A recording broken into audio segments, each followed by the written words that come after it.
Off we go. So, hi. Hello. I am sitting here with Dr. Kyle Hammonds, who is head of the Master of Arts in Interdisciplinary Studies program.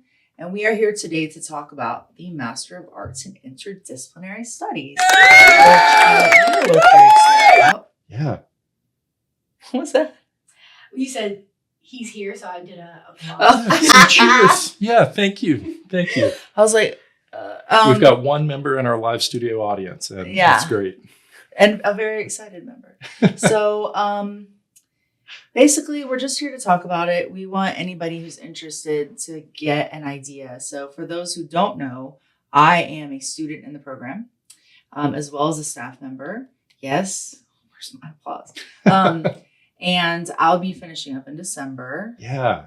I feel like every time I say that, I'm like daring the universe somehow to make something, like I'm going to fall off a horse or something. But yes, so we're just basically here so that anybody who is curious will be able to, just watch us have a little talk about it and get our insights as the program head, as someone who's taught courses in the program, and as someone who's going through the program and marketing the program for the past couple of years. So yes, if there are any experts on this program, it is us. Okay. It should be us. So I think the first thing I want to ask you is, who is this for, this degree? Yeah. So this degree can be for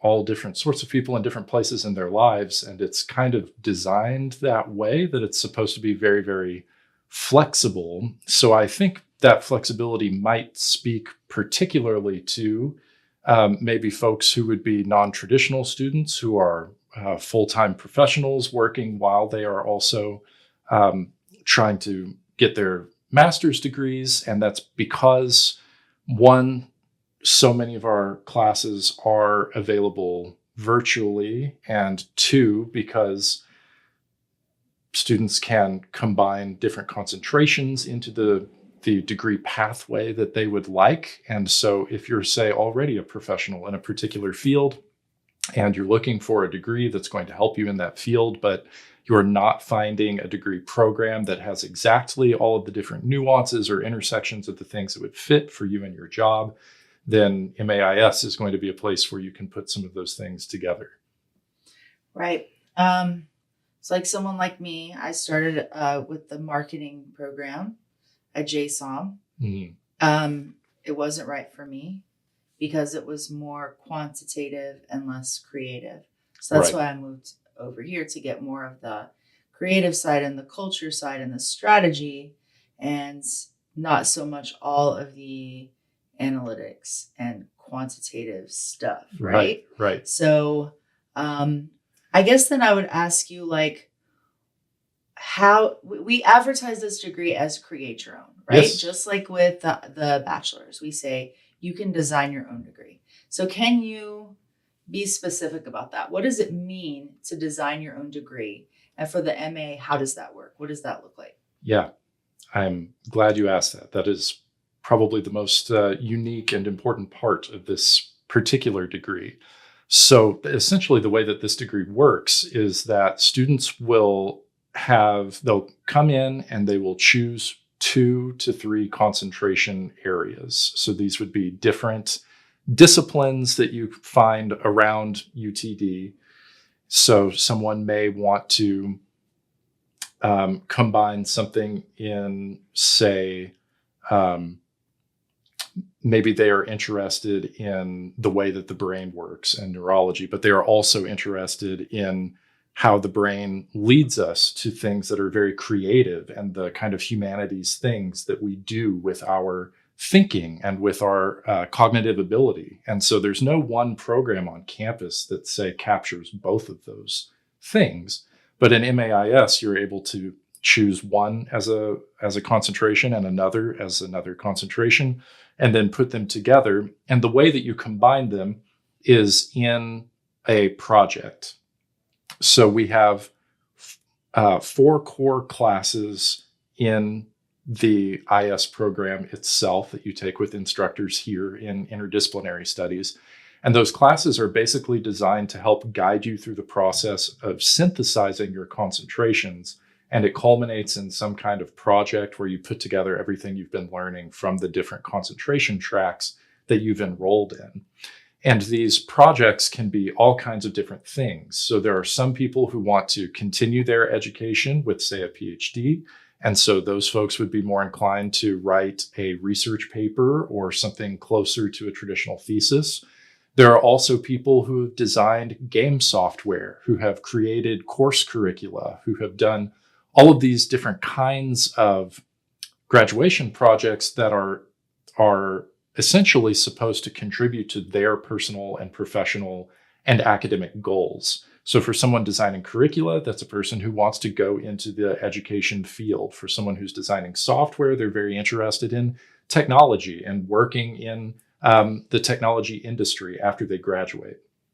So in a nutshell, we have our core courses in interdisciplinary studies that's designed to help you synthesize the concentrations. You pick 2 to 3 concentrations, and then you put them together with your IS classes, and it all culminates in a project that's supposed to be collaboratively designed by you and your advisor or advisors to forward your professional goals.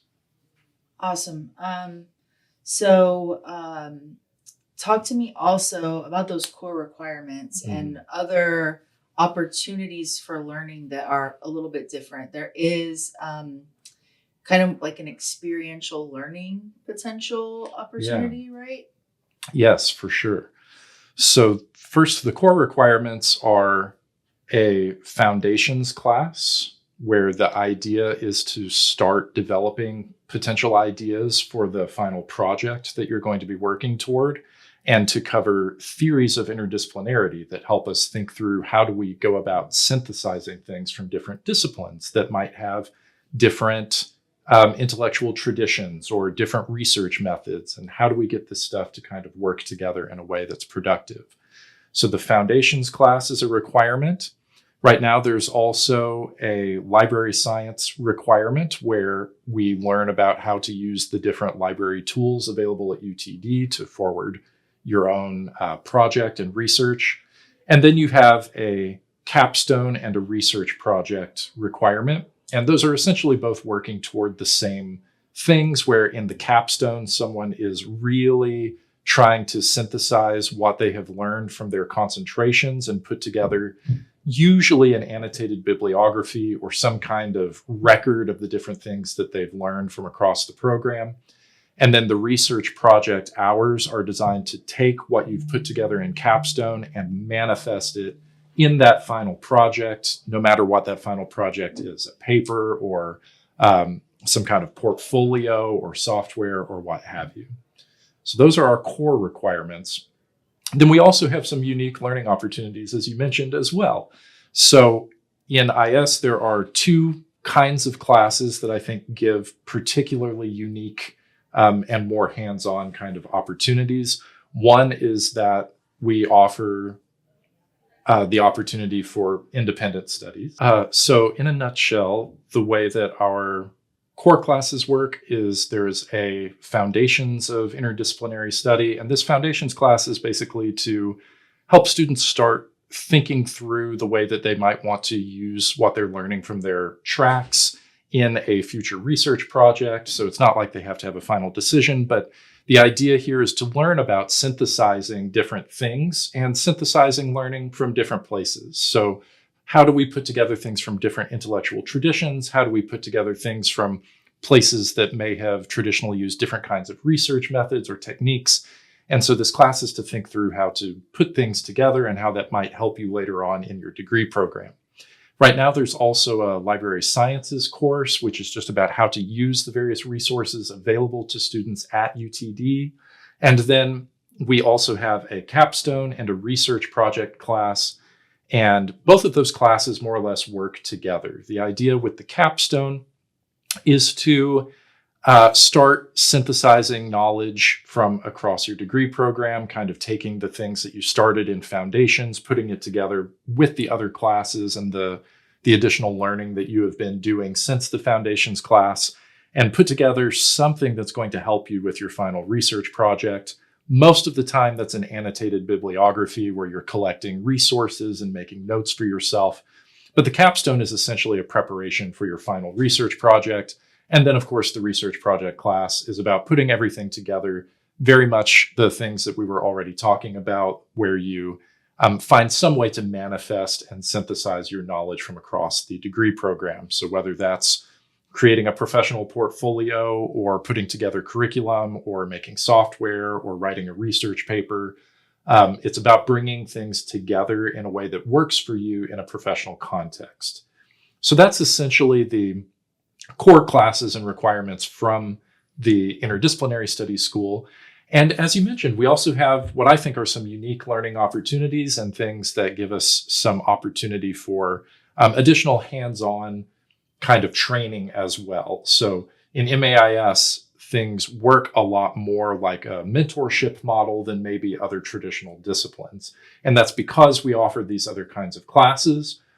One of those kinds of classes would be independent studies. And we strongly encourage our students to take independent studies with professors on special topics that would not otherwise be available in traditional classes. So for instance, I have done an independent study with a student on narrative theory and gaming.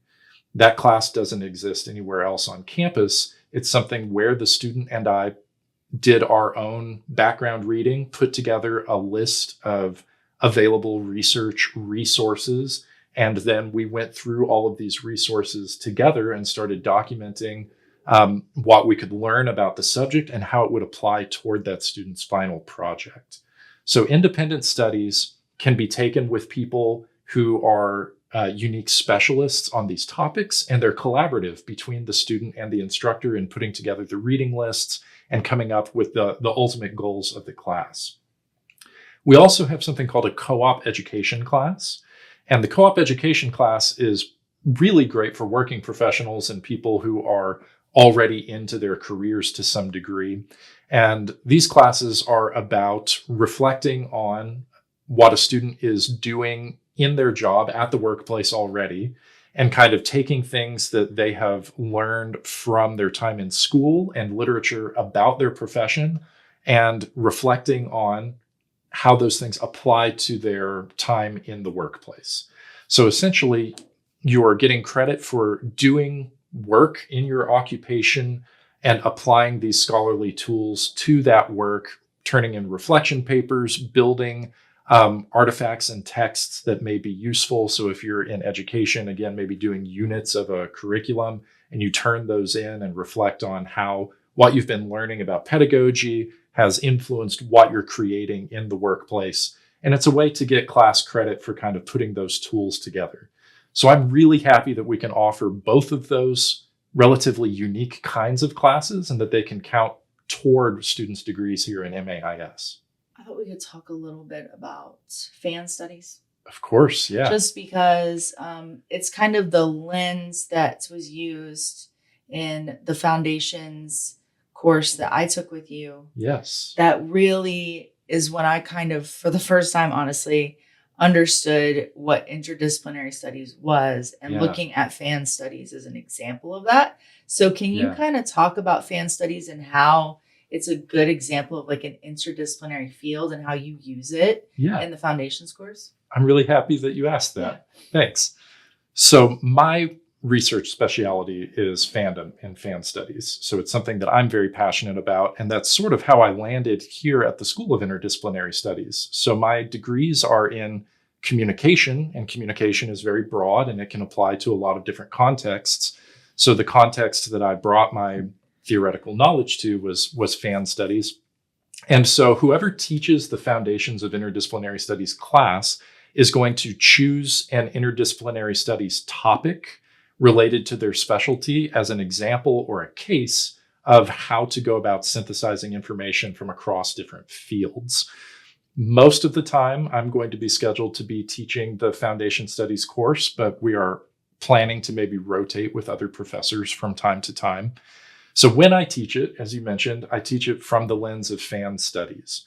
And the reason I do that is because fan studies is an intrinsically multidisciplinary and sometimes even interdisciplinary field. What I mean by that is you're not going to go to a university and get a degree in fan studies, right?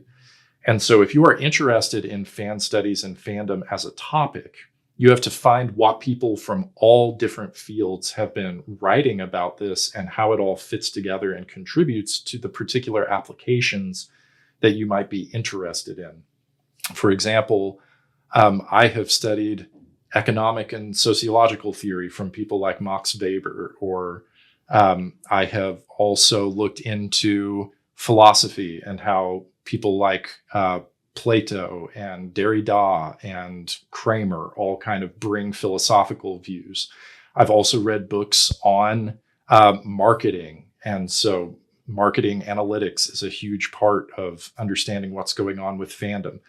Material culture and materiality, visual culture. How do we appeal to people through new kinds of media that primarily use visual technologies? How does social media fit into all of this? So studying what it means for people to be a fan is going to require knowledge from a lot of different areas. And there's going to be more knowledge than anyone is going to be able to specialize in anyway. So it's also a process of picking and choosing what applications of fandom am I interested in, and how does that sort of determine which fields or areas I need to be learning about and drawing from more heavily than others. So for me, as a scholar, I'm very interested in how people interpret texts and how they come to understand the world through the ways that they talk about pop culture with other people. So that's a lot of philosophy, things like phenomenology and hermeneutics, to use like the big philosophy words there. But it's also things like audience studies and how do people talk to each other and generate dialogue about specific products. Are the people who are marketing those products intentionally trying to draw people to the products in particular ways using certain strategies? Of course, there's some degree of strategy that goes into getting people to invest in products and be interested in buying and consuming them. But then there may also be additional dialogues that weren't a part of the strategy that marketers come up with. People may interpret texts based on how they relate to those texts based on their life experience. So if someone is particularly interested in a certain kind of politics, they're much more likely to read that into the text and project that onto the text than it is for, say, a marketer to intentionally incite a particular kind of reaction, maybe, depending on the context or circumstance. So all of that to say, my particular application with fan studies means that I'm looking at all of these different areas like marketing, like philosophy of interpretation, like social sciences and audience research and anthropology and sociology. But we could look at fandom from so many different more lenses as well. And ultimately, what I'm trying to build to here is that I choose fan studies as the ongoing example or case in the foundations class because I think it very clearly demonstrates that there are fields and topics that are in high demand that can be professionally useful to people. And these topics aren't necessarily going to be things that you can master from one lens, from one traditional discipline. And in MAIS, the whole idea is taking a holistic view of a topic of your choice, and in that holistic view, generating as many pathways to knowledge and expanding your perspective on something as much as you can so that you can make the most informed professional choices as you possibly can. Wonderful. So we talk a lot about, like, on the flyer and whenever we're kind of like marketing this degree, we talk a lot about careers. We talk about arts administration. We talk about museum curator, social media manager, public affairs. We talk about, strategic communication, combining like communication and marketing. But talk about possibilities if you decide that you want to keep going with a PhD. Sure. So I really of course, I did a PhD to get my job here, and I really like the traditional academic trajectory. And so I really like working with students who are interested in doing that as well. And so for students who are interested in going on to do a PhD, I strongly recommend that they write a research paper or a thesis as their final project. And that way they get practice with things like literature reviews and research methods and the kinds of writing that they're ultimately going to be doing when they are in a PhD program. Many PhD programs are a little more writing intensive than other professional tracks, right? And so I tend to encourage students to write research papers that they can send to a conference or to a journal. And that's something I've spent a lot of time with in my career. And so I really want to be able to guide students and either collaborate with them on the writing or give them as much feedback as I can so that they'll be successful in sending off these projects to conferences or publication outlets. And the reason that's valuable is because you can use it on your PhD applications. So PhD applications will almost always ask for a writing sample. Well, it's great if you can give them a class paper. It's even better if you can give them a chapter from a thesis or something that you have published or brought to a conference. And so all of that is going to look much more appealing on a PhD application than here's a short paper that I wrote for a class. Absolutely, especially because they usually want at least 20 pages or something like Yes. that. You had mentioned, the full thesis or research paper is a good idea for a potential PhD student or certain fields, but that you could also choose something like, if it fits with your concentration areas, a video essay, a podcast episode, even something like a short film, or Yes. I don't know, it could basically, like, your imagination is the limit a little bit, right? As long as it's appropriate to what you're studying. For sure. Yeah. What we want to do is integrate the students' academic interests with professional applications, right? So I have worked with students who do not want a PhD. They want to use their master's program to help generate new kinds of materials for their occupation afterwards. So I've used the example of curriculum before. So developing a new curriculum, that can be a final project for someone because it is academic. You have to learn about pedagogy, you have to learn about education, you have to learn about sociology and behavior, psychology and development, and synthesize all of these things to really, really understand how to develop strong lessons for students, right? But then this person is planning to teach. And so it doesn't really help them professionally to write a thesis because what are they going to do with it except for maybe synthesize information? So that synthesis can be valuable, but they can synthesize it in a practical thing like curriculum that they're actually going to use in their workplace. Well, if someone is a performance artist, devising a performance that synthesizes academic ideas is going to be the thing that helps them professionally. Or if someone is in marketing or some kind of advertising application, doing something like a video essay or a podcast episode that reaches out to the audience that they've already been cultivating is going to be the best thing for them. So it's very important in MAIS for us to integrate the professional applications with those lessons from classes and make sure that they're working together in a way that's useful for the student. Got it. So speaking of being useful for the student, obviously, if you are a UTD staff member, this is a great way to use your tuition benefit, right? So, like I'm doing, and it's so convenient because here you are, on campus. Most of us work on campus at least some of the time, and we also have a lot of virtual classes. So, yes, kind of a no-brainer. I would think so. And Yeah. hope so. I really, really hope that this program is accessible to folks who are already here and already familiar with the campus and are already in the midst of their careers, and they're looking for a way to kind of take the things that they're doing at work and build on that. So I'm with you. I think this is a really great opportunity, and you might as well. You have the tuition benefit, and it's just an opportunity to increase the potential for what you're doing at work, to capitalize on that in an academic setting, potentially bolster your resume or your CV. There's a lot of benefits that come to that. So I would really, really hope to see even more people from around the university who are already in their careers here working together with us. Yeah. And also, I have used what I've learned in my coursework for my work here.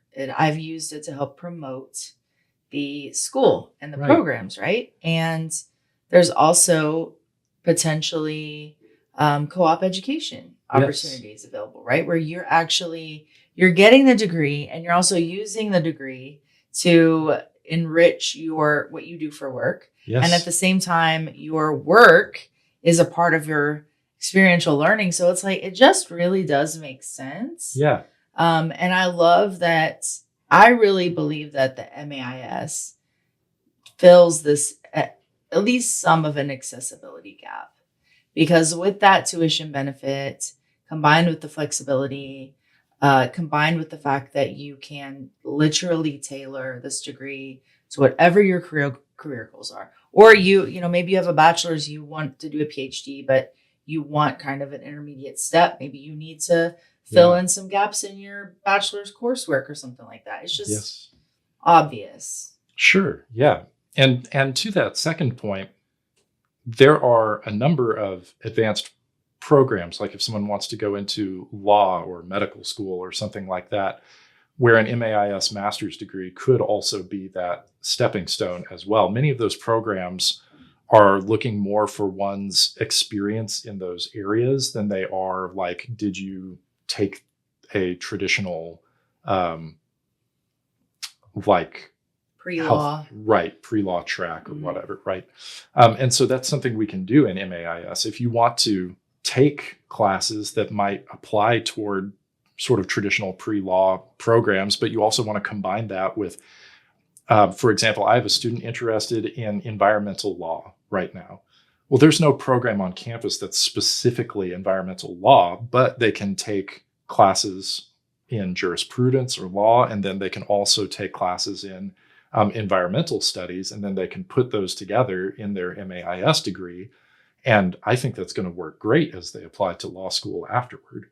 There's also the possibility of using a certificate program, right? Correct. As kind of like the foundation. I know we have a graduate certificate in nonprofit management. Yes. I think we have a graduate certificate in creative writing, I want to say. So you can use those as kind of like the core, absolutely, right? And build out from there. Absolutely. Kind of wish I'd done that, actually. Too late now. The passion and enthusiasm of the people here. I really like working here, and that it's hard to like overstate that, because I've been in all different kinds of programs at all different institutions, working in different capacities, and the atmosphere and environment here amongst the faculty is unique. And I feel like I have a very positive relationship with my colleagues on both the faculty and the staff. I think people are accessible and friendly, and this is an environment where someone can get more personal attention than I imagine they could in many other programs. And to me, that's a huge benefit. I would have loved more of that in the programs that I was a part of. And so maybe that will also appeal to some folks who are listening, that this is a friendly and passionate and accessible group, and they want to give you the attention that you need to succeed. Yes. I mean, this is a good opportunity to get in on the ground floor of a small program, because Right. I mean, our foundations course was me and Brittany, and it was actually so fun because every class was just kind of like a 2 hour and 45-minute sort of yap-a-thon. Okay. But I mean, we did a lot of reading. Okay. Yes. We did a medium amount of writing and we learned a lot. So Good. I don't want to make it sound like we didn't, obviously, that it wasn't challenging, but it was Yeah. also fun. It was also relaxed. And it was also, we did benefit from the one-on-one, or Good. 2-on-1. As I was saying, there was a lot of, because it was extremely small class, one-on-one attention. And we were able, for example, you and I were able to have really long conversations about my specific project. Right. And having been at JSOM, no shade on JSOM, but you aren't going to get that. You just are not going to get that. So I totally agree. It is a unique atmosphere. It's a unique program. Casey McKee, who was an advisor here, said something. She's an alumna of the BAIS, Mm-hmm. and she went on to get a master's of social work. But she said something that I remember, which was the IS degrees are really you leaning into you. Oh, I love that. And Yeah. it's so true. It is you saying, yeah, I'm going all in on this thing, on my thing. Yeah. It is bold to say okay, I don't see the degree I want. I'm going to make it. But that is what's great about it. And I love that the school exists to enable and empower people to do that and me to do that. And you get to stay at UTD. You might be working here or you might be committed to going here, but you're like, they don't have exactly the degree I want. Well, I mean, that's where we come in. Exactly. Yeah, the convenience of it, I hope would be appealing as well. It seems appealing to me, Yes. and it sounds like it's been helpful to other folks who have come through the program. So, the idea that you don't have to go someplace new to find your niche is, I think, really valuable. You can bring your uniqueness in professionalism and academia and pursue that here. And we want that. We want folks who are going after the things that they feel make them scholastically and professionally unique. That's what we're all about. So, and that's what we're here for, is to learn about what you are interested in pursuing and then help you in that process of putting those things together. You're weird and so are we. Mic drop. Mic drop. Yeah.